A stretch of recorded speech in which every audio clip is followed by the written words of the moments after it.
बात करें कुछ वोकैब की, कि वोकैब में कुछ आप लोगों ने इंपॉर्टेंट चीज़ें याद रखनी है, वो कौन कौन सी हैं।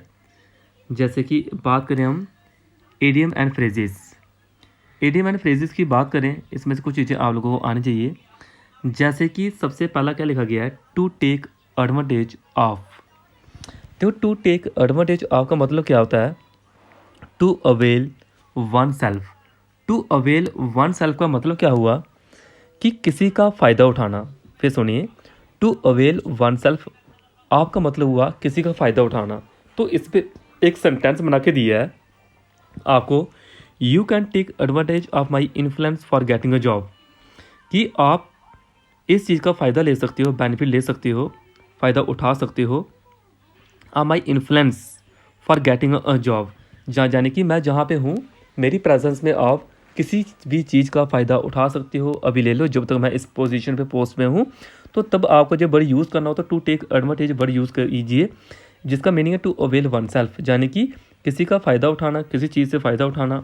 जैसे आप बोलो कि वो उस पोस्ट पे है, वो उस पोजीशन पे है, तो जब तक वो वहाँ पे है तो मेरा भी ये काम हो जाएगा, to take advantage of.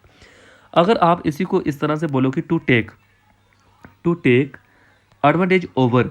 To take advantage अगर ओवर की बात हो, फिर आप क्या बोल सकते हो, फिर आप बोल सकते हो जहाँ पे क्या, जहाँ पे तब आएगा हमारे पास to we in a better position.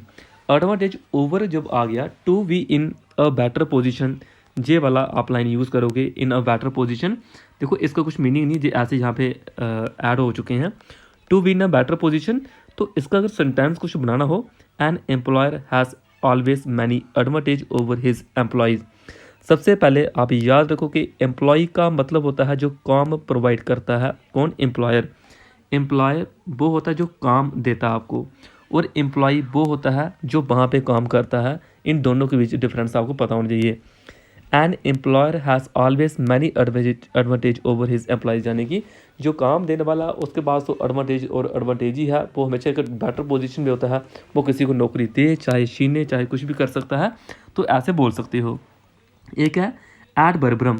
एडवर्बम का मतलब क्या है, वर्ड फॉर वर्ड, यानी कि शब्द दर शब्द। शब्द दर शब्द का मीनिंग क्या हुआ, शब्द दर शब्द का मीनिंग यही मीनिंग है कि जैसे the school girl cram the poem and बर्बम।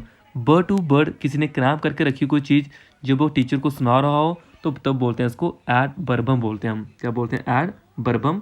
ये चीज़ें याद रखें, इंपॉर्टेंट है। आगे बात करें कुछ और वर्ड की। Advantage ground. एडवांटेज ग्राउंड की बात करें, एडवांटेज ग्राउंड का मीनिंग क्या हुआ, सुपेरियर, यानी कि सुपेरियरिटी इन प्लेस और पोजीशन। कहीं भी आप गए हो, अगर कोई इंसान है, वो अपने आप कोई इंसान पॉपुलर है, तो उसमें एक एडवांटेज होगी, ground to go ahead with scheme at a quick pace. Pace यानी कि जहाँ पे वो किस तरह से एक काम कर सकता है। पेस का मतलब होता है चाल, पेस। तो एक इंसान जब पॉपुलर हो, उसमें एक एडवांटेज होती है कि अपनी चाल को, अपनी गति को, अपने आप को बेस्ट बनाने की, मानने की, जो बोल सकते हो, यानी कि पोजीशन। तो ये कुछ वर्ड है, इंपॉर्टेंट है।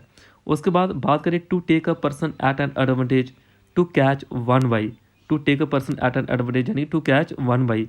The Russian took the American at an advantage at the Geneva conference.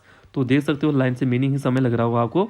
Russian took the American at an advantage at the Geneva conference. तो इस तरह से आप ये थोड़ा थोड़ा बढ़ करके डेली सीख सकते हो ये।